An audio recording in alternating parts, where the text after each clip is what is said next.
ఈ పక్షిని చూసారా? అద్దంలో తనని తాను చూసుకోవాలి అని ఎంత ప్రయత్నం చేస్తుందో. సరిగ్గా నుంచోలేకపోతుంది, జారిపోతుంది.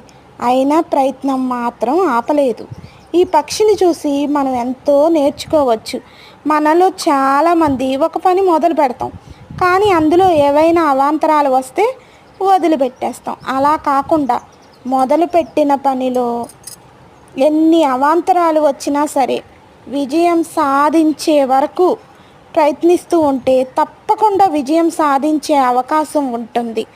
అంతేకాకుండా ఆ ప్రయత్నాల ద్వారా అందులోని కష్ట నష్టాలను, లోటుపాట్లను మనం తెలుసుకునే అవకాశం కూడా ఉంటుంది.